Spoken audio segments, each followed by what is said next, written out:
नमस्कार, स्वागत है आप सभी का हमारे लाइव फोन इन कार्यक्रम हेलो किसान में। मैं हूं आपके साथ अदिति शर्मा। किसान भाइयों बहनों, हेलो किसान कार्यक्रम एक ऐसा कार्यक्रम है जिसमें हम आपको खुला मंच प्रदान करते हैं। आप अपनी खेती किसानी से संबंधित जो भी सवाल हैं वो हमसे पूछ सकते हैं, उनके जवाब हम आप तक पहुंचाते हैं एक फोन कॉल के जरिए। तो आइए सबसे पहले आपको बता देते हैं कि आज के हमारे इस कार्यक्रम में हम क्या विषय आपके लिए लेकर आए हैं, जिस पर हम विस्तृत चर्चा करेंगे, आपके सवालों के जवाब आप तक पहुंचाएंगे। बता दें हमारे कार्यक्रम का विषय रहेगा प्रधानमंत्री किसान मानधन योजना। जी हां, इस पर हम विस्तृत चर्चा करने वाले हैं। साथ ही आपको बताएंगे कृषि में उद्यमिता विकास के अवसर एवं आत्मनिर्भर भारत। ये दोनों ही विषय हैं जिन पर हम चर्चा करेंगे कार्यक्रम के दौरान। आपके पास कोई भी सवाल है इस योजना के संबंध में, आत्मनिर्भर बनने की दिशा में अगर आप कोई अड़चन आ रही है जिसको आप हटाना चाहते हैं, जिसका समाधान आप जानना चाहते हैं, तो निश्चित तौर पर आप हमसे सवाल पूछ सकते हैं हमारे टोल फ्री नंबर पर कॉल करके। हमारे टोल फ्री नंबर है 1800-113060, 1800-113061। हमारे टोल फ्री यानी कि निःशुल्क नंबर है जिस पर आप कार्यक्रम के दौरान यानी कि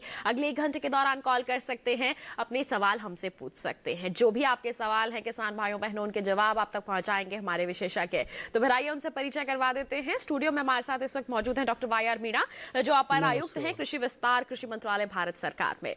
सर बहुत बहुत स्वागत आपका। नमस्कार सर। साथ ही साथ हमारे साथ जुड़ रहे हैं डॉक्टर जेपी शर्मा, जो कुलपति हैं शेरे कश्मीरी कृषि प्रौद्योगिकी विश्वविद्यालय जम्मू में। डॉक्टर शर्मा आपका भी बहुत बहुत स्वागत है हेलो किसान कार्यक्रम में।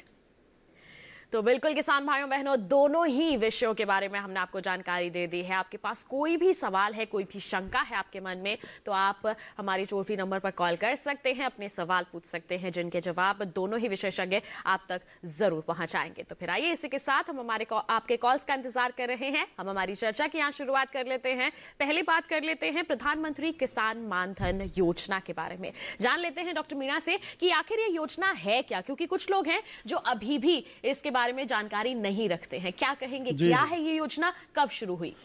जी हाँ, बिल्कुल ठीक कहा आपने। प्रधानमंत्री किसान मानधन योजना यानी किसान भाई जो हमारे खासकर छोटे और सीमांत किसान हैं, यानी लघु जो कृषक हैं, जिनकी जोत करीब 2 एकड़ नहीं 2 हेक्टेयर से कम हो जी। और 5 एकड़, उनको हम सीमांत या लघु किसान कहते हैं। तो जिन किसान भाइयों के पास जमीन की जोत जो है वो 2 हेक्टेयर या 5 एकड़ से कम हो, और उम्र के लिहाज से अगर देखा जाए तो 18 से 40 वर्ष की आयु के जो किसान भाई हैं वो इसके पात्र हो सकते हैं जी। और उसके लिए उनको ज़्यादा कुछ करने की ज़रूरत नहीं है। रजिस्ट्रेशन कराने के लिए कॉमन सर्विस सेंटर जी, यानी जन सूचना केंद्र जो आजकल गांव में भी खुले हुए हैं, नज़दीक के छोटे कस्बों में हैं, गांव में हैं, वहां पर जाकर के मुफ्त में रजिस्ट्रेशन होता है जी। रजिस्ट्रेशन के लिए जो कागजात की अगर ज़रूरत है तो उसमें आधार कार्ड, बैंक की पासबुक जी, अपनी ज़मीन की जो खसरा खतौनी है उसकी कॉपी, नकल उसकी, और अपना मोबाइल नंबर, ये सब ले जाके वहाँ पे आप नोट करा सकते हैं, फॉर्म भर सकते हैं जी। तो और रजिस्ट्रेशन करा सकते हैं, पंजीकरण यहाँ पर करवा सकते हैं। जी हाँ। जो हमारे छोटे और सीमांत किसान हैं, जिनकी जो जमीन है 5 एकड़ से कम तक है, 5 हेक्टेयर से कम की जो जमीन है, हाँ 2 हेक्टेयर से कम और 5 एकड़ 5 एकड़ तक, बिल्कुल इतनी जिनके पास जमीन है, और वो इसमें पंजीकरण करा सकते हैं, इसका लाभ ले सकते हैं। किस तरह से हमारे किसानों के लिए फायदेमंद साबित हो सकती है योजना, इस पर हम चर्चा करेंगे। लेकिन उससे पहले आइए आपको दिखा देते हैं एक खास रिपोर्ट।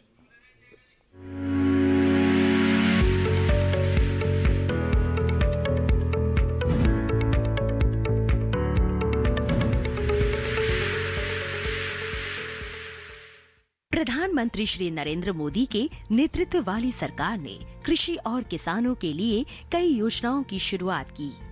इन्हीं में से एक है प्रधानमंत्री किसान मानधन योजना। किसानों का जीवन सुरक्षित करने के लिए प्रधानमंत्री श्री नरेंद्र मोदी ने प्रधानमंत्री किसान मानधन योजना की शुरुआत की थी। प्रधानमंत्री किसान मानधन योजना देश में लघु एवं सीमांत कृषि भूजोत वाले किसानों को सामाजिक सुरक्षा प्रदान करने के लिए प्रारंभ की गई। इस योजना का उद्देश्य है कि जब लोग वृद्धावस्था में प्रवेश करें तो उस स्थिति में उन्हें आर्थिक सहायता दी जाए ताकि वे स्वस्थ और खुशहाल जीवन जी सके।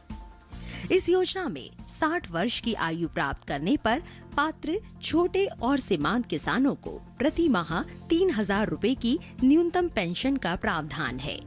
ये स्वैच्छिक और अंशदायी पेंशन योजना है, जिसमें प्रवेश की आयु 18 से 40 वर्ष है।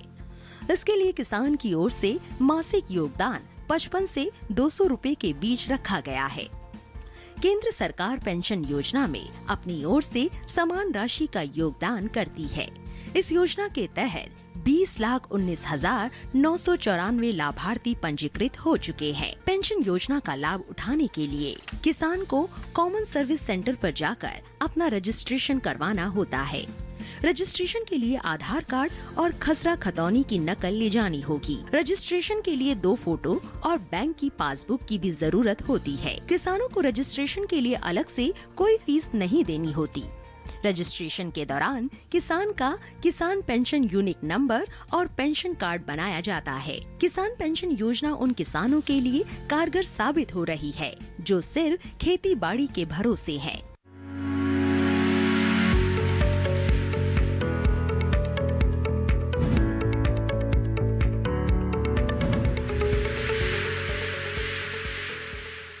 तो देखिए, अभी आपने एक खास रिपोर्ट आई, हमारी चर्चा को आगे बढ़ाते हैं। डॉक्टर शर्मा का यहाँ पर रुक कर लेते हैं।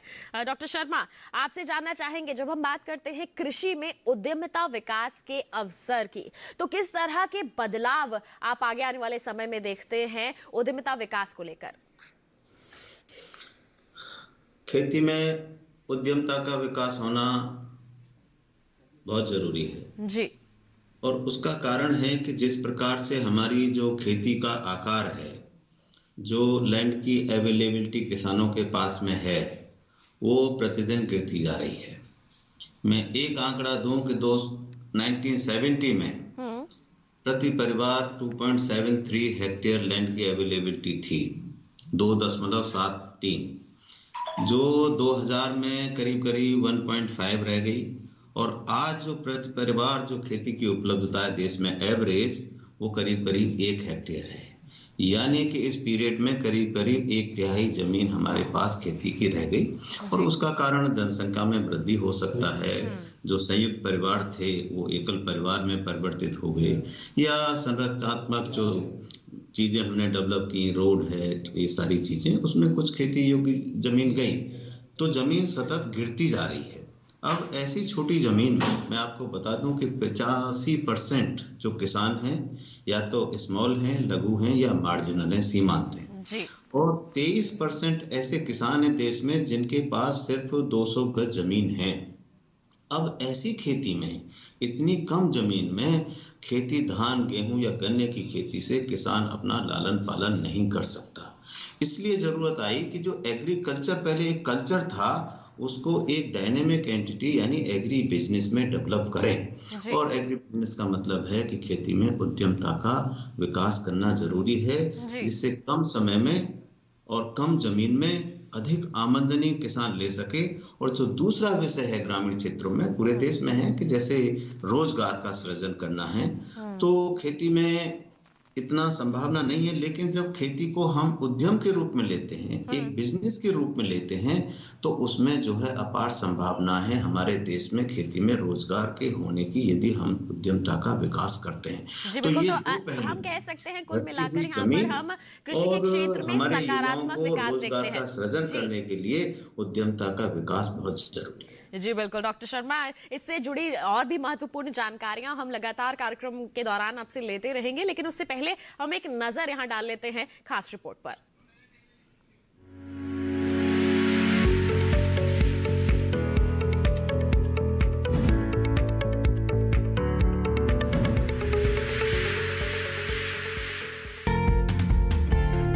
कृषि क्षेत्र में उद्यमिता विकास की काफी संभावनाएं हैं। प्रधानमंत्री श्री नरेंद्र मोदी के नेतृत्व वाली सरकार किसानों को आत्मनिर्भर बनाने के लिए लगातार प्रयासरत है।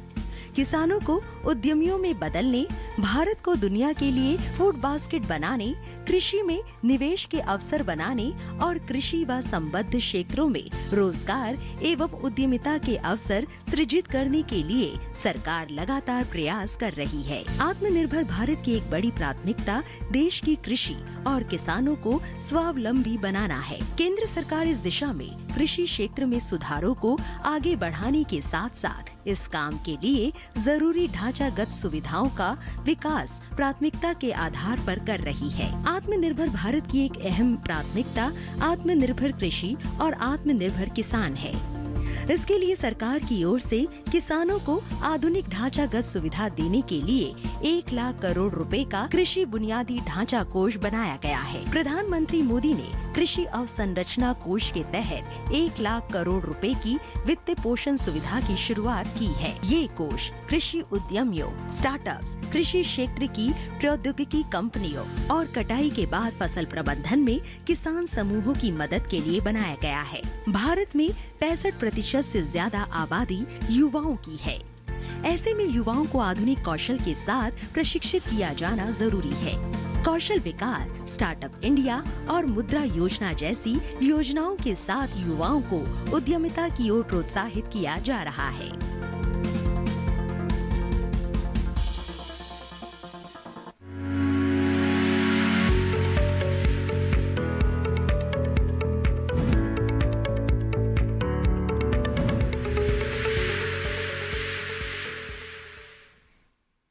तो अभी आपने देखी एक और खास रिपोर्ट। आइए इसी के साथ हमारी चर्चा को आगे बढ़ाते हैं और आपको एक बार फिर ध्यान दिला दें कि टोल फ्री नंबर पर आपको कॉल करना है 1800-1130-660, 1800-1130-661 हमारे टोल फ्री नंबर हैं। इस पर आप कॉल कर सकते हैं। प्रधानमंत्री किसान मानधन योजना के बारे में आपको जानकारी हासिल करना चाहते हैं या फिर कृषि में उद्यमिता विकास के कितने अवसर है उसके संदर्भ में आप कुछ जानना चाहते हैं तो आप बेझिझक हमारे टोल फ्री नंबर पर कॉल करके अपने सवाल हमसे पूछ सकते हैं। इसी के साथ आइए बढ़ते हैं आगे, चर्चा को आगे बढ़ाते हैं। डॉक्टर मीणा यहाँ मौजूद हैं। डॉक्टर मीणा, आपने जिक्र किया कि हमारे किसान निःशुल्क इसमें पंजीकरण करवा सकते हैं, किस तरह के दस्तावेज चाहिए वो आपने बता दिया, कॉमन सर्विस सेंटर में जाकर करवा सकते हैं। तो किस तरह के आर्थिक बदलाव की हम यहाँ उम्मीद कर सकते हैं किसानों के जीवन में इस योजना के माध्यम से? जैसा कि योजना के नाम से ही पता चलता है, एक तो वृद्धावस्था पेंशन है और खासकर छोटे और सीमांत जो किसान हैं, लघु किसान हैं, जिनके पास जैसे मैं कह रहा था 2 हेक्टेयर से कम जमीन हो, तो निश्चित तौर पर उसी पर आधारित उनकी जीवन यापन चलता है। ओल्ड एज में काम भी उतना नहीं कर सकते, तो बहुत बड़ी एक मदद है जब वो 60 वर्ष से ऊपर आ जाते हैं तो 3,000 रुपए मंथली उनको जो इनकम मिलती है पेंशन योजना के तहत, उससे बहुत अच्छी मदद मिल जाती है। दूसरा, इस योजना की खूबी है 18 से 40 साल की उम्र के जो किसान हैं वो इसके लिए पात्र हैं। 18 साल का किसान होगा, इसकी सदस्यता अगर लेता है पेंशन योजना की, क्योंकि ये स्वैच्छिक है, इसमें किसान की अपनी मर्जी से जो लेना चाहें वो ले सकते हैं। तो 55 रुपए मंथली उस किसान को देना होगा, 18 साल के युवा किसान को। जी, जैसे आपने कहा कि 18 वर्ष के जो युवा किसान है वो इसमें पंजीकरण करवा सकते हैं, लेकिन अगर उनके नाम पर जमीन नहीं है तो फिर इस दिशा में क्या किया जाएगा? नहीं, जमीन तो उनके नाम से होनी चाहिए जी, क्योंकि ये किसान नहीं पता कैसे लगेगा ये किसान है कौन है, तो तभी तो जमीन की खसरा खतौनी जो है उसकी नकल, आपकी अपनी बैंक की पासबुक, आपका आधार कार्ड और 2 फोटो, ये कई चीज़ों की आवश्यकता होती है जो आपको ले जाने होंगे फॉर्म में, वो भरना पड़ेगा। तब जाके आपके नाम से ज़मीन होगी तभी आप उसके सदस्य बन सकते हैं। और 40 साल का किसान अगर इसका वो लेता है, रजिस्ट्रेशन कराता है, तो उसको 200 रुपये महीने इसमें पेमेंट करना होगा और 200 रुपये यानी समान राशि सरकार की तरफ से मिलाई जाएगी। जी, तो जितनी राशि यहाँ पर किसानों द्वारा दी जा रही है उतनी ही सरकार द्वारा भी इसमें मिलाई जाएगी और फिर मिलाकर आगे चलकर यहाँ पर पेंशन के तौर पर 3,000 रुपए प्रति माह हमारे किसानों को वृद्धावस्था में दिया जाएगा। यानी कि 60 वर्ष के पश्चात आपको हर महीने यहाँ पर 3,000 रुपए दिए जाएंगे ताकि आपको आर्थिक रूप से मजबूती मिल सके। देखिए आगे आने वाले समय में किस तरह से आपका जो जीवन है वो आसानी से व्यतीत हो, इसके लिए यहाँ पर एक महत्वपूर्ण कदम हमारी सरकार द्वारा उठाया गया है और आपको इसका जरूर लाभ लेना चाहिए। कोई भी सवाल है आपके मन में, निश्चिंत होकर आप हमारे टोल फ्री नंबर पर कॉल कीजिए। हमारे विशेषज्ञ आपके जितनी भी यहाँ पर संदेह हैं, आपके सवाल हैं, उनके जवाब आप तक जरूर पहुंचाएंगे। बढ़ते हैं आगे, डॉक्टर शर्मा का यहाँ पर रुख कर लेते हैं। डॉक्टर शर्मा, आपने अभी जिक्र किया कि कृषि में उद्यमिता विकास अगर होता है तो काफी सकारात्मक बदलाव हम यहाँ पर खेती किसानी में देख सकते हैं। तो किस तरह के उद्यम है जिनकी जानकारी हमारे किसानों को होनी चाहिए कि वो अपना सकते हैं?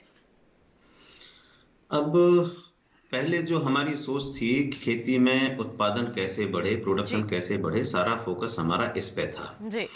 अब फोकस चेंज हुआ है। आपने देखा होगा फार्मर की आमदनी दुगनी जो 2022-23 तक कैसे किया जाए, पूरे देश में प्राथमिकता ये है जी। क्योंकि खाद्य सुरक्षा में हम देश जो है निपुण हो चुका है और यहाँ तक कि 87 मिलियन टन अनाज हमारे गोदामों में है। तो अब वो हमारा विषय इतना इम्पोर्टेंट इस समय नहीं है। उत्पादन से हट के अब बात हो रही है फायदे की, प्रोडक्शन से शिफ्ट हो रहा है प्रॉफिटेबिलिटी की। और हमने एक रखा है उद्देश्य कि भाई 2022-23 तक किसानों की आमदनी को डबल करना है। तो डबल करना है तो हमें ऐसे उद्यम अपनाने पड़ेंगे जिनसे उनकी आमदनी बढ़े। मैं स्टार्टिंग से शुरू करूं तो सबसे पहले होता है सीड की रिक्वायरमेंट किसानों को। तो हमारे देश में जो सर्टिफाइड सीड है वो किसानों की आवश्यकता के अनुसार पूरा पैदा नहीं होता। संस्थाओं की अपनी एक लिमिटेशन है कि वो कुछ सीड पैदा कर सकते हैं लेकिन सारी रिक्वायरमेंट पूरा नहीं कर पाते। जैसे मैं जम्मू कश्मीर में हूँ, यहाँ की हम बात करें तो 12 से 26% ही सीड रिप्लेसमेंट यहाँ पे है। तो हमने एक कार्यक्रम शुरू किया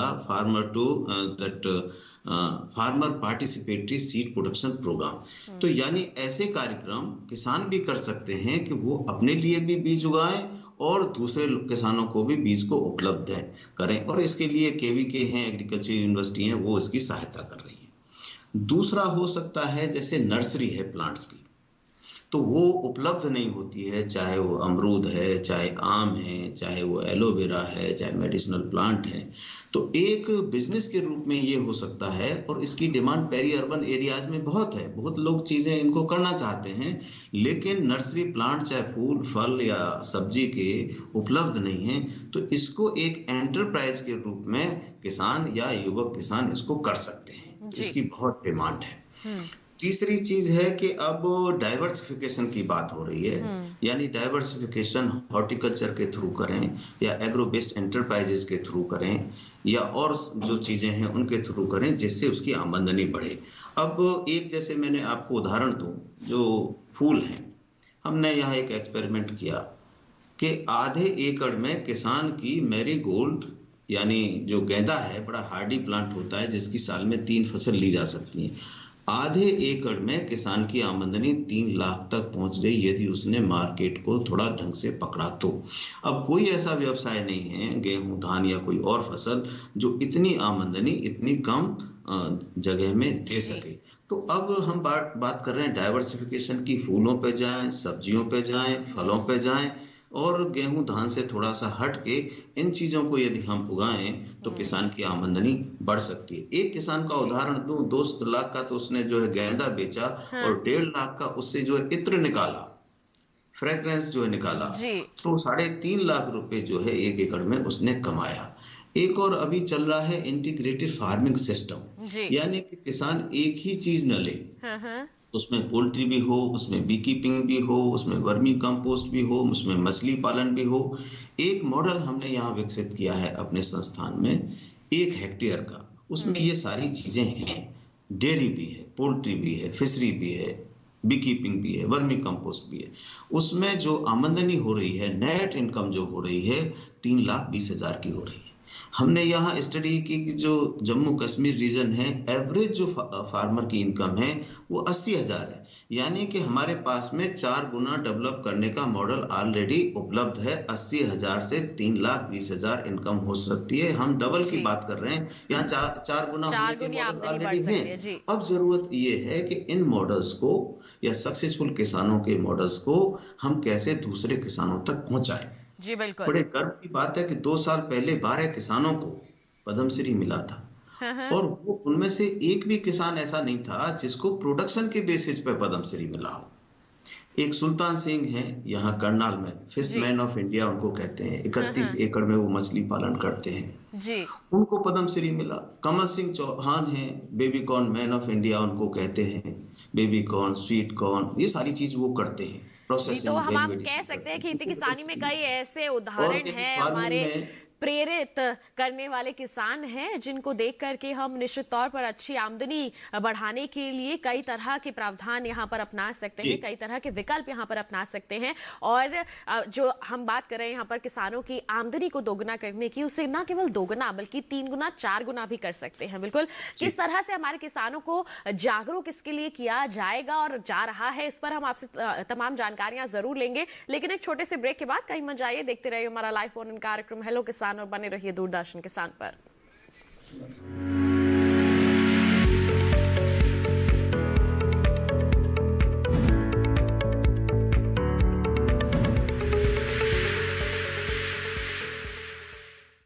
अरे भाई, सुना नहीं क्या? केसीसी ने किसानों का जिंदगी बदल दिया है। देश के छोटे किसान 1,60,000 रुपये तक का कर्ज बिना किसी गारंटी को ले पाएंगे। ब्याज खोरों से भी पीछा छूटा। मैं तो जैविक खेती का पूरा सामान मंगा लिया, केसीसी का भी कोई दबाव नहीं है। ब्याज चुकाने के लिए पूरा 1 साल मिलता है। समय पर भुगतान करने पर केवल 4% के सालाना ब्याज पे लोन मिल गया मुझे। अपना आधार कार्ड, लेटेस्ट फोटो और जमीन के कागजात लेके अप्लाई करो बस। और नामांकन भरने के लिए जेब भी ढीली नहीं करनी पड़ी।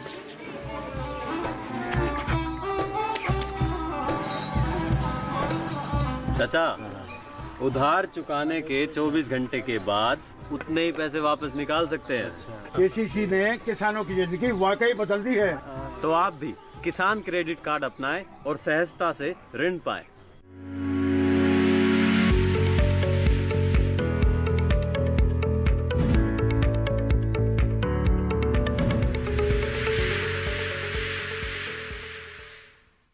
ब्रेक के बाद आप सभी का फिर से स्वागत है हमारे लाइव फोन इन कार्यक्रम हेलो किसान में। आज हम चर्चा कर रहे हैं प्रधानमंत्री किसान मानधन योजना और साथ ही कृषि में उद्यमिता विकास के अवसर और आत्मनिर्भर भारत पर। आपके पास कोई भी सवाल है तो आपको क्या करना है, अपना फोन उठाना है, हमारे टोल फ्री नंबर डायल करने हैं। जैसे ही आपका कॉल कनेक्ट होगा हम आपके सवाल जानेंगे और उनके जवाब आप तक जरूर पहुंचाएंगे। और बता दें आपको, आज के कार्यक्रम के पहले कॉलर हमारे साथ यहाँ पर जुड़ गए हैं। राजस्थान से दुरीराम जी ने हमें कॉल किया है, आइए जान लेते हैं क्या है इनका सवाल। हेलो हेलो, नमस्कार, स्वागत है आपका कार्यक्रम में। क्या सवाल है आपका? हाँ जी, सवाल है एक आम को तो लगाया 7 साल को पेड़ हो गयो, फल कौन देने लग रही हूँ? आम का पेड़ आपने लगाया है, 7 साल हो चुके हैं, जो फल नहीं दे रहा है। हाँ, फल कौन दे रहे थे? जी बिल्कुल, आज हम तमाम योजनाओं पर चर्चा कर रहे हैं, लेकिन फिर भी आपने सवाल पूछा है तो आपको जानकारी हम जरूर देंगे। डॉक्टर मीणा क्या कहेंगे? आम का खासकर मैं बता देना चाहूँगा किसान भाइयों को कि फलदार जो पौधे हैं वो ग्राफ्टिंग, कटिंग, बडिंग, इनसे यानी वानस्पतिक विधि से तैयार किए हुए लगाने चाहिए उन्नत पौधे। अगर आपने गुठली से बीज बोके और पौधा तैयार किया है तो निश्चित तौर पर उसमें 7-8 साल से पहले फल नहीं आता। तो एक तो ये कारण हो सकता है कि आपने गुठली कहीं से बो दी हो, पौधा तैयार हो गया और आप अब फल की इंतज़ार कर रहे हैं, तो कम से कम 7-8 साल उसमें लगते हैं जी। दूसरा, आम में एक समस्या आ जाती है, कई बार गुच्छे बन जाते हैं, फूल जब आता है उसको मैंगो माल फॉर्मेशन या गुच्छा रोग कहते हैं, उसकी वजह से भी ऐसा हो सकता है। तो आपको ये देखना है आप उन्नत जाति के पौधे लगाएं। बागवानी विभाग में कई योजनाएं हैं, आपके जो ब्लॉक या जिले स्तर के बागवानी अधिकारी हैं उनसे संपर्क करें जी। उन्नत पौधे लें। या डॉक्टर शर्मा जैसे बता रहे थे, राज्यों में कृषि विश्वविद्यालय हैं, उनके अनुसंधान केंद्र हैं, केवीके हर जिले में उपलब्ध है। केवीके के बागवानी विशेषज्ञ से संपर्क करके उन्नत पौधे लेकर के आप लगाएं। कोई आपको इंतजार करने की जरूरत नहीं है, दूसरे साल से ही आपको फल मिलना चालू होगा। भले ही 1-2-4 आम के फल लगे, लेकिन आपको अगले सीजन से फल की शुरुआत जी हाँ, वो जरूर जल्द तो ही हो ये जाएगी। आपको ख्याल रखना है। निश्चित तौर पर आपको आमदनी होगी, फल भी अगले साल से ही चालू हो जाएगा मिलना, लेकिन करीब 3 साल बाद आप फसल लेना चालू करें जिससे पौधे की बढ़वार भी अच्छी हो जाएगी। जी बिल्कुल। तो क्या संभावनाएं हो सकती हैं दुनीराम जी, हमारे विशेषज्ञ ने आपको बता दिया है, और क्या आपको उपाय अपनाना है यहाँ पर, ये भी इसके बारे में भी जानकारी दे दी है। आइए बढ़ते हैं आगे, डॉक्टर शर्मा का यहाँ पर एक बार फिर रुक कर लेते हैं। डॉक्टर शर्मा, लगातार आप महत्वपूर्ण जानकारियां दे रहे हैं कि हमारे किसानों की आय जो है दोगुनी हो सके, 4 गुना हो सके, उसके लिए जरूरी है कि ना केवल खेती किसानी तक वो सीमित रहे, बल्कि अन्य विकल्पों की तरफ भी वो अपना जो रुझान है वो ज्यादा बढ़ाए। पारंपरिक फसलों की जगह वो बागवानी फसलों को अपनाएं, अन्य जो उद्यम है उनसे जुड़े वो। तो ऐसे में आपसे जानना चाहेंगे कि हमारे किसानों को आत्मनिर्भर बनाने के लिए किस तरह से उन्हें जागरूक किया जा रहा है, क्या कदम उठाए जा रहे हैं? ये जो आत्मनिर्भर भारत का जो स्कीम शुरू हुई है जी, ये बहुत ही उत्साहवर्धक है किसानों के लिए, और जो हमारी सोच थी कि कैसे किसानों की आमदनी को बढ़ाया जाए, इसमें पूरा जोर उन उद्यमों पे दिया गया है कि किसान भाई किस तरह से इस स्कीम के तहत सहायता लेके अपनी आमदनी को बढ़ा सकते हैं और एक उद्यमी बन सकते हैं। जैसे मैं बताऊं, डेयरी एक ऐसा व्यवसाय है जो कम जमीन में बहुत आमदनी दे सकता है। मैं यहाँ गांव में विजिट किया, एक सतपाल किसान है, 200 गज जमीन है, 24 एनिमल रखे हैं, रोजाना वो 15,000 का दूध बेचते हैं उन 24 एनिमल से। यदि 30% भी आमदनी मान ली जाए तो 4,500 रुपए की डेली आमदनी उनकी दूध के बेचने से है 200 गज में। दूसरे किसान है, आधे एकड़ में उन्होंने जो है कुलभूषण खजूरिया हैं, आधे एकड़ में 49 एनिमल्स उनके पास में है, 50 एनिमल उनके पास में है, और उससे जो है वो 25,000 रुपए का रोजाना दूध बेचते हैं। उसके बाद उन्होंने जो है घी बनाना शुरू कर दिया है, एनिमल का फीड भी बनाना शुरू कर दिया है, और पिछले साल जो उनकी आमदनी थी, जो आधे एकड़ में 49-50 एनिमल रखने से 60 लाख रुपए की आमदनी थी, और 22.5 लाख रुपए का उन्होंने वर्मी कंपोस्ट बेचा था। अब इस व्यवसाय को सहारा देने के लिए कि और किसान भी अपनाएं, तो आत्मनिर्भर भारत के अंतर्गत 15,000 करोड़ की वित्तीय सहायता दी जा रही है। 15,000 करोड़ जो डेयरी सेक्टर है उसको प्रमोट करने के लिए। इसी तरह से 13,343 करोड़ रुपए जो एनिमल्स में मुंहपका, खुरपका, गलघोंटू, ये सारी मैस्टाइटिस, ये बीमारियां होती हैं, इनके लिए जो है 13,343 रुपए का प्रावधान किया गया है वैक्सीनेशन के लिए। तो ये आत्मनिर्भर भारत में डेयरी पे बहुत जोर दिया गया है। उसी तरह से जो फिशरी है, मत्स्य पालन है, इस पे बहुत जोर दिया गया है, क्योंकि जमीन की एक लिमिटेशन है, उस पर कितना हम गेहूं धान उगाएंगे, लेकिन मत्स्य पालन में बहुत बड़ी संभावना है। इसके अंतर्गत 20,000 करोड़ प्राइम मिनिस्टर संपदा एक योजना चली है 6,000 करोड़ की, और एक दूसरी योजना अभी जो आत्मनिर्भर भारत के अंतर्गत आई है वो है 20,000 करोड़ रुपए की। मैं आपको बताऊं, एक फिगर दूं कि जैसे जम्मू एंड कश्मीर में 1.5 लाख टन की आवश्यकता है फिशरीज की एनुअल, लेकिन प्रोडक्शन है सिर्फ 20,000 रुपए। तो ये एक ऐसा सेक्टर है जिसमें संभावनाएं भी हैं, डिमांड भी है, और आत्मनिर्भर भारत के अंदर 20,000 करोड़ का इसमें प्रावधान किया गया है। इसी तरह से एक और महत्वाकांक्षी योजना है बी कीपिंग, मधुमक्खी पालन। मेरे हिसाब से एक ऐसा व्यवसाय है जिसका इतना ज्यादा स्कोप है, क्योंकि इसमें छोटा किसान ही नहीं, बिना जमीन वाला किसान भी बॉक्सेस रख सकता है, मेड़ पर रख सकता है, फॉरेस्ट में रख सकता है, सड़क के किनारे रख सकता है, और मधुमक्खी 2-3 किलोमीटर तक मधु इकट्ठा कर सकती हैं। और एक ऐसा व्यवसाय है जिसमें जो पेबैक पीरियड है, यानी जो आपने लागत लगाई है उसकी वसूली एक ही साल में हो जाती है। यानी कि एक बॉक्स यदि 4,000 का है, 3,500 का है, 4,000 का है, तो अपनी कीमत एक ही साल में लौटा देता है। तो यदि किसी किसान ने 50 बॉक्स रखें, छोटा किसान है या किसान नहीं भी है, ऐसे भी मधुमक्खी पालक हैं जिनके पास जमीन है ही नहीं, वो रोड पर रखते हैं, मेड़ों पर रखते हैं, फॉरेस्ट में रखते हैं, और एक बॉक्स से यदि 4,000 की आमदनी है तो बिना जमीन वाला भी या कम जमीन वाला किसान एक साल में 2 लाख रुपए कमा सकता है 50 बॉक्स से। और दूसरी चीज, इसको जहां भी बक्से रखे जाते हैं मधुमक्खी के, ये साइंटिफिक एविडेंस है कि उस किसान की जो फसल है उसकी आमदनी 15 से 20% बढ़ जाती है पर परागण के कारण, क्रॉस पॉलिनेशन के कारण। तो किसान भी चाहते हैं कि उसके यहाँ कोई बॉक्स अपने रखे, उसको कोई ऐतराज नहीं है क्योंकि उसकी भी आमदनी बढ़ने वाली है। तो फसलों की गुणवत्ता जब यहाँ पर बढ़ जाएगी तो आमदनी तो निश्चित तौर पर ही 500 करोड़ रुपए का प्रावधान किया गया है। उसमें सब्सिडी भी है, मार्केटिंग सपोर्ट भी है, ट्रेनिंग भी है। इसी तरह से एक और व्यवसाय जो हमारे देश में, जो हम सबसे प्रथम थे मेडिसिनल प्लांट्स में, हर्बल एंड मेडिसिनल प्लांट में, और इसको हम थोड़ा भूल चुके थे, लेकिन ये कोरोना का जो युग था जो चल रहा है 6-8 महीने से, इसमें हमने सबने परख लिया, सबने जान लिया कि इसकी कितनी महत्ता है। सर्पगंधा है, चाहे अश्वगंधा है, चाहे एलोवेरा है, चाहे और कोई मेडिसिनल प्लांट है, तो ये एक बड़े कारगर सिद्ध हुए इस समय में, चाहे तुलसी है, चाहे हल्दी है। तो इसके अंतर्गत जो है सरकार ने 4000 करोड़ रुपए का प्रावधान किया गया है आत्मनिर्भर भारत के अंदर, जिसमें तो हमारी सरकार, हम कह सकते हैं निश्चित तौर पर हमारे किसानों को आत्मनिर्भर बनाने के लिए बिल्कुल अग्रसर है और हर स्तर पर उन्हें आर्थिक रूप से भी मदद यहाँ पर प्रदान कर रही है। और आगे चलकर हमारे जो किसान हैं, जो वो उत्पाद तैयार कर रहे हैं, फसल तैयार कर रहे हैं, वो बेझिझक मंडियों में बिकवाली कर सके, इसके लिए भी कई तरह के महत्वपूर्ण कदम उठाए गए हैं। और आपको बता दें, हाल ही में कानून भी बनाया गया है, किसान उपज व्यापार और वाणिज्य अधिनियम। जी हाँ, इस पर भी तमाम भ्रांतियां जो हैं, जो फैलाई गई हैं हमारे किसानों के समक्ष, लेकिन उन्हें दूर करना भी बहुत जरूरी हो जाता है। तो आइए हमारे किसान बेझिझक अपनी फसलों की बिकवाली कर सके, उसके संदर्भ में आपको एक खास रिपोर्ट यहां पर दिखा देते हैं।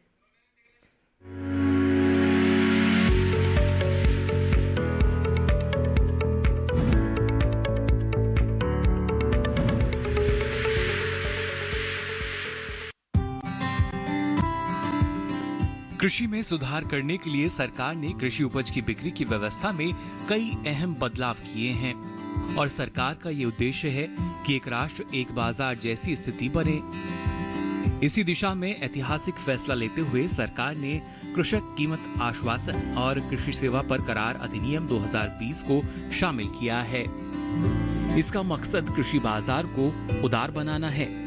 इस अधिनियम के लागू होने से अब किसान उपज से खाद्य उत्पाद बनाने वाले प्रोसेसर्स, व्यवसाय कंपनियां, थोक और फुटकर विक्रेताओं और निर्यातकों के साथ कृषि उपज की बिक्री के लिए सीधे करार या व्यावसायिक समझौता कर सकेंगे। करार हो जाने के बाद फसल की अच्छी पैदावार के लिए जरूरी साधनों या इनपुट्स उपलब्ध कराने की पूरी जिम्मेदारी खरीदार की होगी। अधिनियम के लागू हो जाने से अब फसल की पैदावार के दौरान फसल पर किसान का मालिकाना हक बना रहेगा। वहीं किसानों को उपज की बिक्री पर होने वाला खर्च भी नहीं देना पड़ेगा, यानी किसानों के मुनाफे में पहले के मुकाबले खासी बढ़त होगी।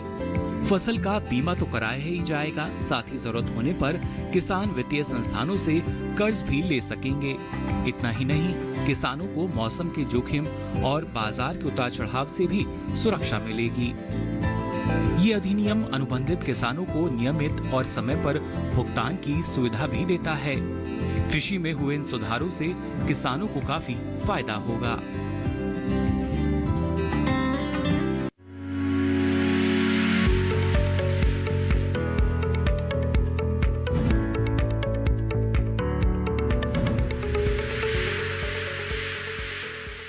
तो देखिए, खेती बाड़ी की बात हो या फिर फसलों की कटाई के उपरांत उनके प्रसंस्करण की बात हो, उनकी बिकवाली की बात हो, हर स्तर पर हमारी जो सरकार है आपकी मदद के लिए, आपकी सहायता के लिए बिल्कुल तैयार है, अग्रसर है। हम लगातार कार्यक्रम के माध्यम से आपको जानकारी देते रहते हैं कि तमाम तरह की योजनाएं लाई जा रही हैं, तमाम तरह के कानून भी यहाँ पर बनाए जा रहे हैं ताकि आपको सहूलियत हो सके खेती किसानी के संबंध में। आइए बढ़ते हैं आगे। इसी के साथ एक कॉलर हमारे साथ यहाँ पर जुड़ गए हैं, उनका सवाल हम शामिल कर लेते हैं। राजस्थान से इस वक्त बाबूराम जी हमारे साथ फोन लाइन पर हैं।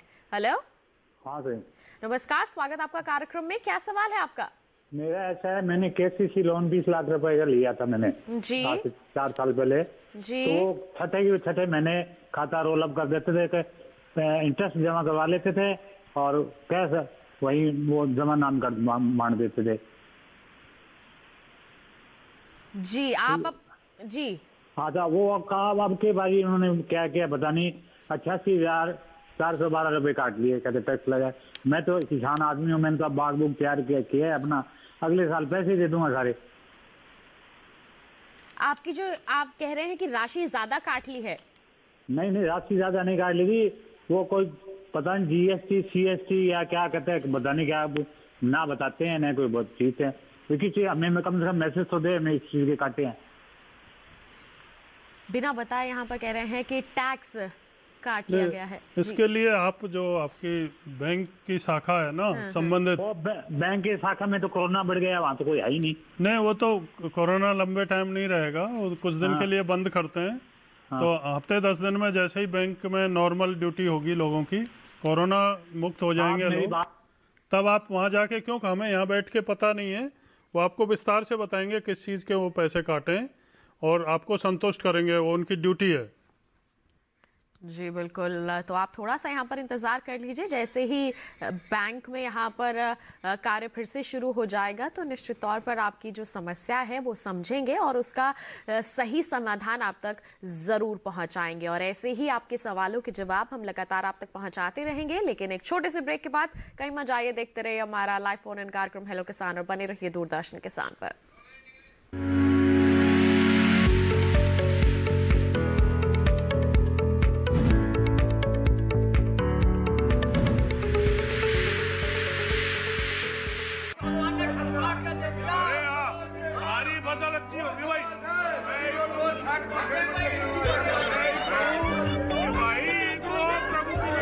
और अब एक जरूरी सूचना, देश के कुछ राज्यों में किसानों द्वारा बड़े पैमाने पर पराली जलाने से आसमान में धुंध छा गई है। लाखों लोगों को सांस लेने में तकलीफ हो रही है।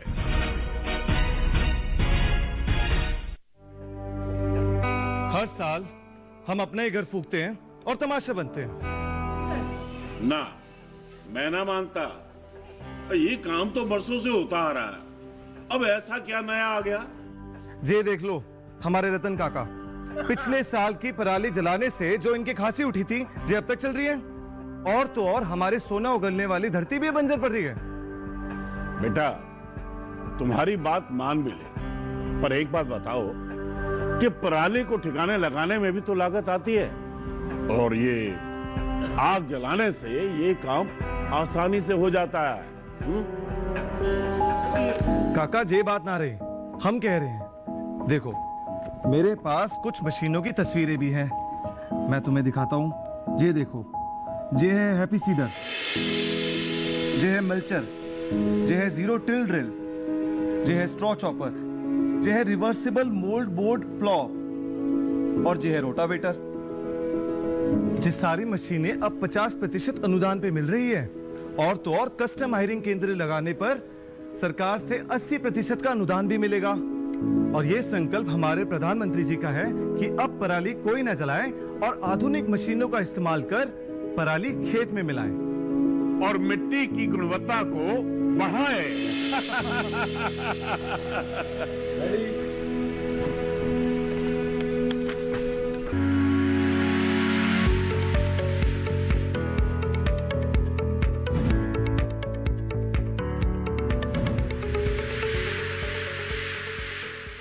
ब्रेक के बाद आप सभी का फिर से स्वागत है हमारे लाइव फोन इन कार्यक्रम हेलो किसान में। आज हम चर्चा कर रहे हैं प्रधानमंत्री किसान मानधन योजना और कृषि में उद्यमिता विकास के अवसर और आत्मनिर्भर भारत पर। आपके पास कोई भी सवाल है तो आप अपना फोन उठाइए, जल्द से हमारे टोल फ्री नंबर डायल कीजिए। जैसे ही आपका कॉल कनेक्ट होगा हम आपके सवाल जरूर पूछेंगे। इस वक्त आपको बता दें कॉलर हमारे से जुड़े हुए हैं राजस्थान से हितेश बंसल जी।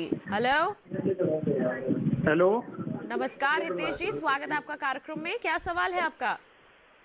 मैडम मैं क्या है, आज मेरी एज लगभग 27-28 साल की हो गई जी।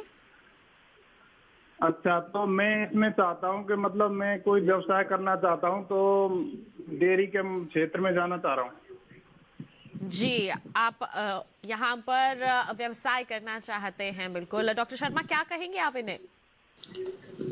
इसमें जानकारी के लिए क्या क्या योजनाएं हैं, उसमें क्या प्रावधान है और उसको किस तरह से प्राप्त किया जा सकता है, ये जो आत्मनिर्भर भारत के अंतर्गत जो डेयरी की योजना चलाई गई है, इसके लिए 2-3 स्रोत हैं जिनसे ये संपर्क कर सकते हैं जानकारी अधिक लेने के लिए।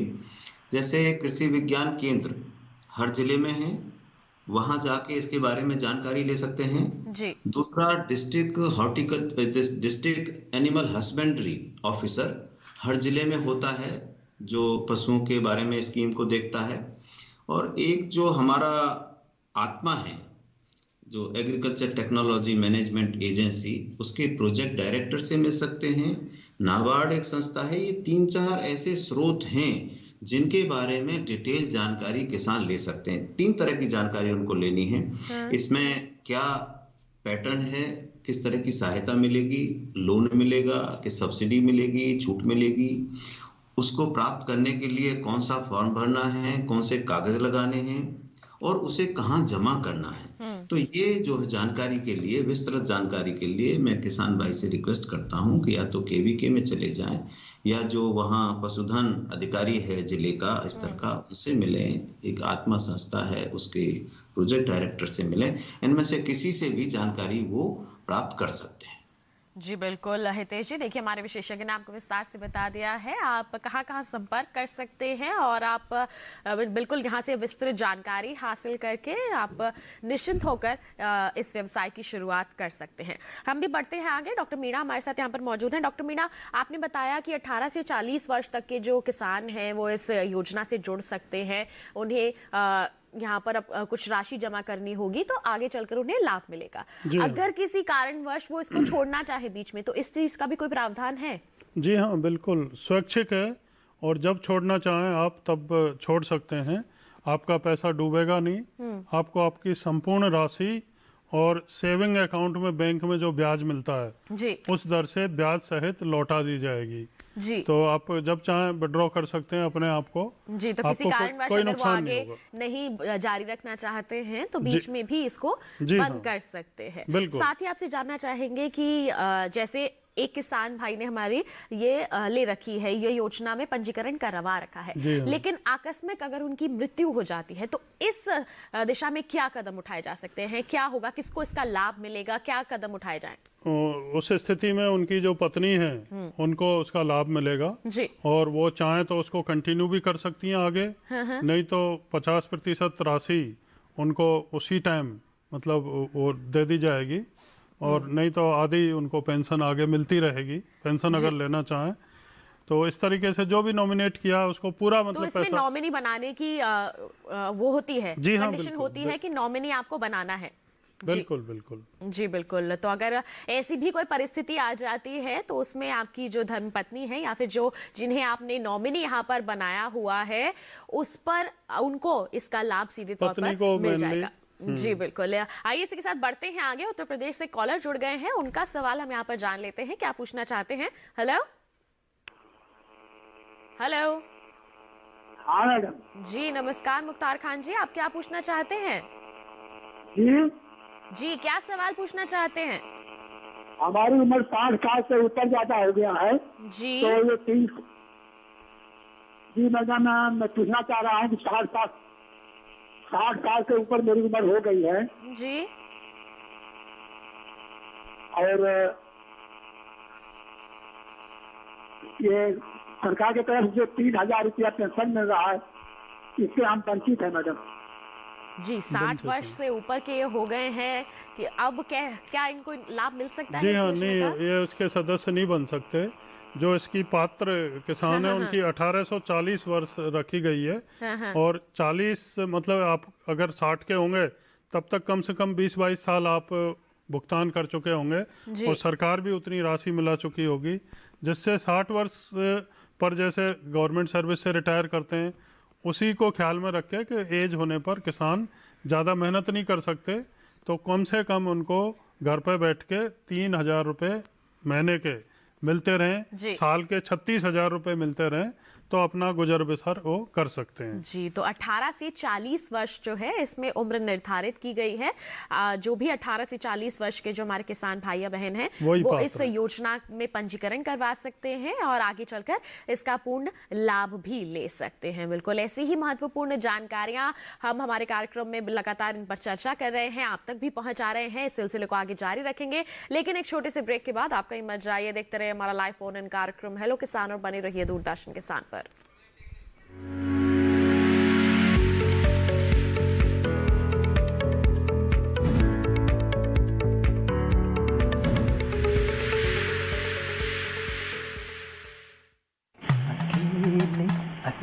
अरे वाह भैया, अकेले अकेले। अरे तू भी ले, पर खाएगा कैसे? मैं ऑर्गेनिक खेती की बात कर रहा रे बेटे। अकेले अकेले खेती कब तक करेगा? मतलब गांव में 20-25 किसानों का समूह बना के पंजीकरण करवा ले, फिर सरकारी ट्रेनिंग भी मिलेगी और मुफ्त जैविक बीज खाद भी। फिर पीजीएस ऑर्गेनिक की सरकारी मोहर के साथ तेरी उपज आकर्षक पैक में पहुंचेगी बड़े बाजार तक। अच्छा? हाँ। अरे भाई कहाँ चल दिया? सबको साथ लाने, आमदनी बढ़ाने। तो किसान भाई समझ गए ना?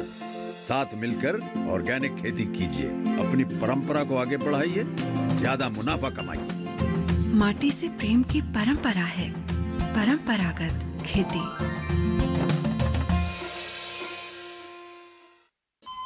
अरे सुन तो। मुझे क्या सुनाना चाहते हो? जो सुनाओ मेरी सौतन को। किसको? अरे वही तुम्हारा मोबाइल फोन जिससे सुबह शाम दिन रात चिपके रहते थे और कहते थे किसान कॉल सेंटर से बातें हो रही हैं। अच्छा ये बात है। हाँ क्यों, क्या हुआ? अब बात नहीं होती क्या? अब तो झट से बात हो जाती है। ऐसा क्या? हाँ, अब तो ज्यादा लाइनें और खास तकनीक के कारण खेती के माहिरों से तुरंत बात हो जाती है। और अगर कभी लाइन व्यस्त हो तो अपनी समस्या फोन पर रिकॉर्ड करा दो, वहाँ से फोन आ जाता है और समस्या की हल का मैसेज भी आ जाता है। ये देखो आ गया। अरे वाह, इसका मतलब इंतजार की घड़ी अब खत्म। हाँ। तभी मैं सोचूं कि आजकल मुझ पर इतना प्यार क्यों आ रहा है। कृषि संबंधी समस्याओं का अपनी भाषा में तुरंत हल पाने के लिए पूरे भारत में किसी भी फोन से हेल्पलाइन नंबर पर संपर्क करें। किसानों का दोस्त किसान कॉल सेंटर।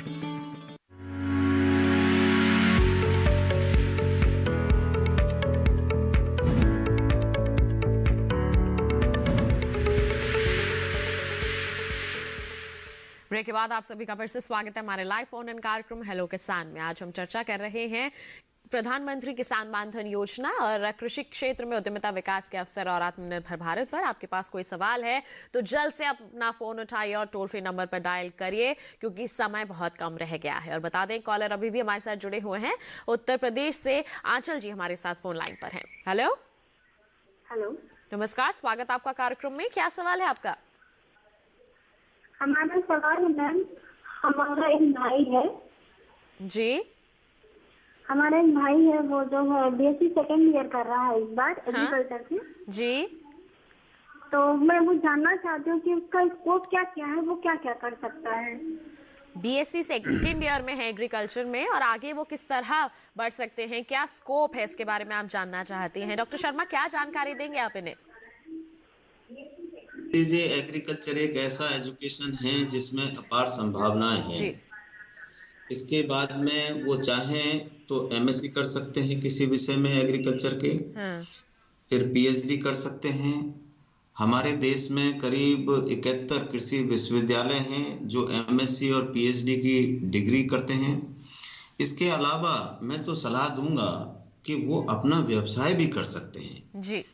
इनपुट डीलर का काम कर सकते हैं, कस्टम हायरिंग सेंटर का काम कर सकते हैं, और एक जो सरकार की स्कीम चली है इंक्यूबेशन सेंटर, वो इंक्यूबेशन सेंटर ऐसा है कि कोई भी युवा कोई अपना आइडिया लेके आता है कि मुझे ये उद्यम करना है, आइडिया लेके आता है और उस आइडिया को प्रेजेंट करता है इंक्यूबेशन सेंटर में, जो कि आईसीआर जो भारतीय कृषि अनुसंधान परिषद है उसके संस्थानों में है, और जो राज्य के कृषि विश्वविद्यालय हैं हर एक में ये सेंटर है, इंक्यूबेशन सेंटर हमारे यहाँ भी है, दिल्ली में भी, हर जगह है।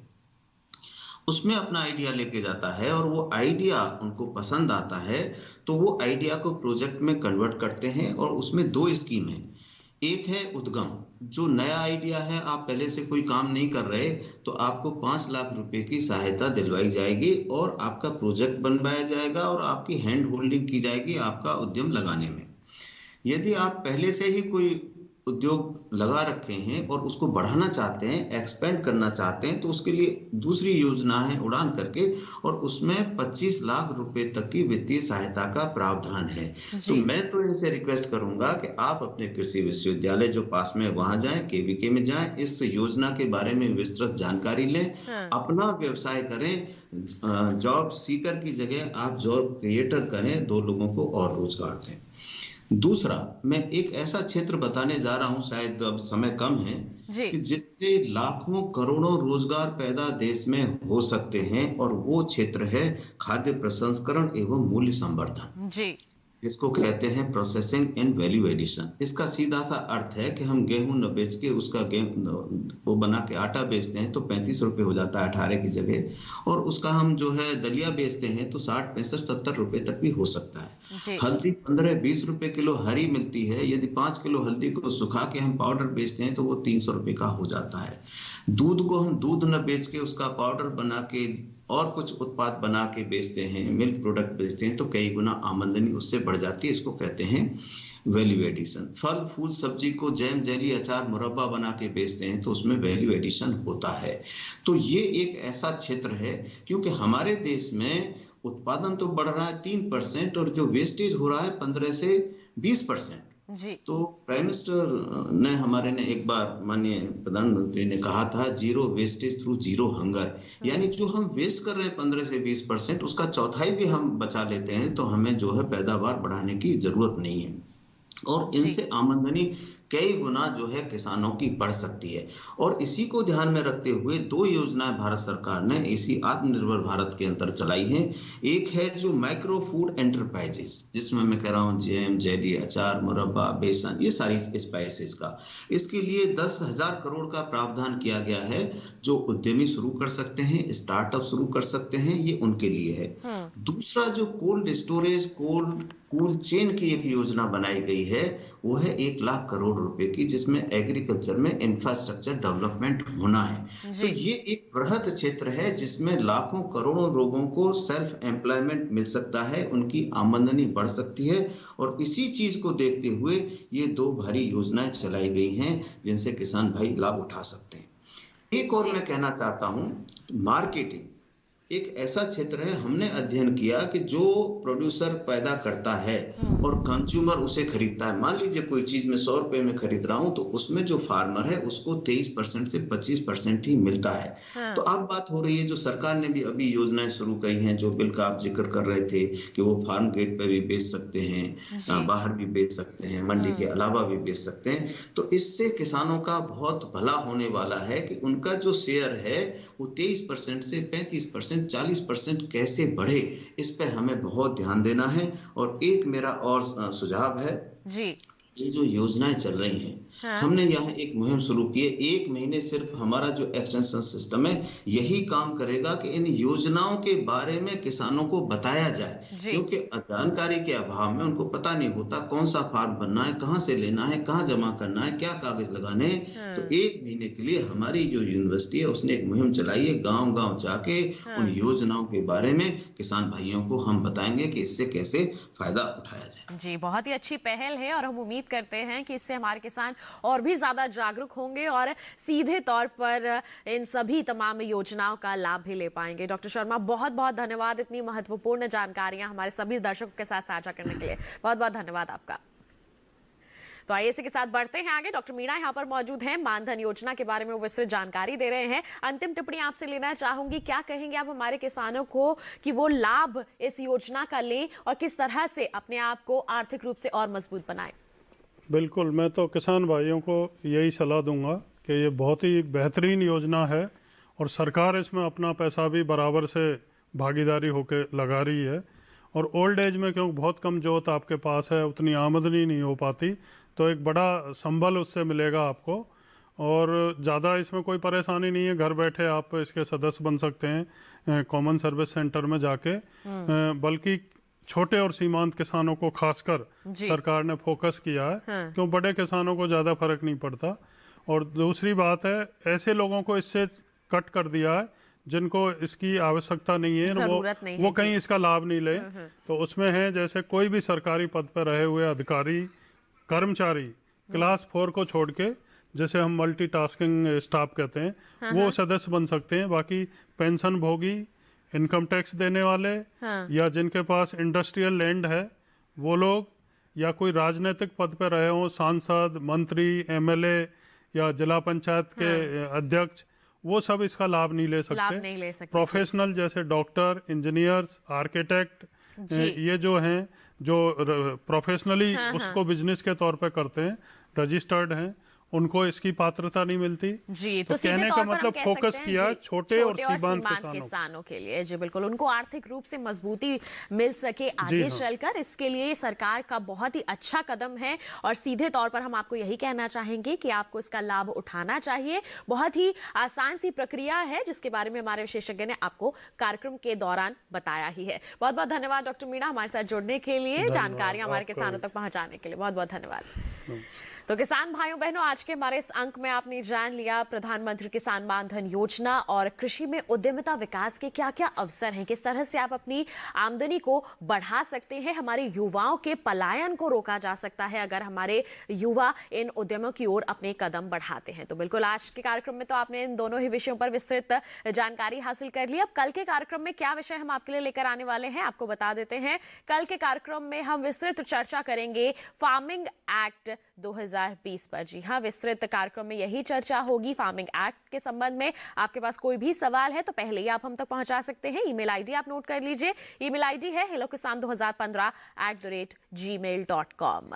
साथ ही फेसबुक के जरिए भी आप जुड़ सकते हैं। फेसबुक पर जाइए, हिंदी में टाइप कीजिए हेलो किसान, वहां पर हमारे पेज पर आप अपने सवाल पोस्ट कर सकते हैं, अपनी जो भी सुझाव है कार्यक्रम के लिए वो भी पोस्ट कर सकते हैं। डीडी किसान कॉल सेंटर नंबर भी है 1800-113060, जिस पर आप सोमवार से शनिवार सुबह 6 बजे से रात के 10 बजे तक कॉल करके अपने सवाल रिकॉर्ड करवा सकते हैं, जिन्हें कार्यक्रम में हम जरूर शामिल करेंगे। तो किसान भाइयों बहनों, आपने जान लिया कि कल के हमारे कार्यक्रम में हम किस विषय पर चर्चा करने वाले हैं। हमारे टोल फ्री नंबर तो रहेंगे ही, जिससे आप लाइव अपने सवाल हमसे पूछ सकते हैं। तो बस आज के लिए इतना ही। अगले अंक में मुलाकात करेंगे नए विषय नए विशेषज्ञों के साथ। तब तक के लिए दीजिए इजाजत। आप बने रहिए दूरदर्शन किसान पर।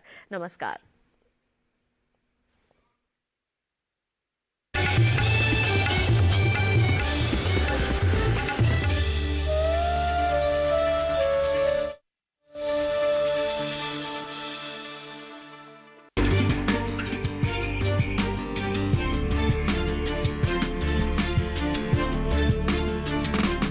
बाजरे और गेहूं का खाद्य प्रसंस्करण, उम्मीद की नई किरण। द एग्रो फैक्ट्री हर मंगलवार सुबह 7:30 बजे सिर्फ डीडी किसान पर। बचपन से सिखाया गया मुझे कि केवल हिरण ही मार सकते हैं ऊंची छलांग और परिंदे ही भर सकते हैं उड़ान। पर मैंने सीखा है जिंदगी से,